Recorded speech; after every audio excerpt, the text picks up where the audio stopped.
jij wel eens een Limburgs meisje gekust? Nee. Ik zag jou en ik dacht, poem! Gaan we elkaar nu voorzichtig ontdekken of gaan we eerst een kindje maken? Ik ontplof. Ja, doe maar. Oh, ik ontplof.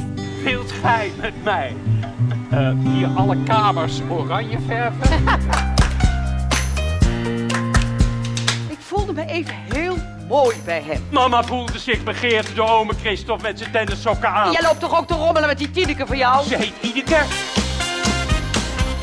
Mijn probleem is dat ik van jou hou. Dag meneer. Dag mevrouw. Ik heb altijd arts willen worden. Had gekund, niet gedaan. Ik geloof niet dat ik er al aan toe ben.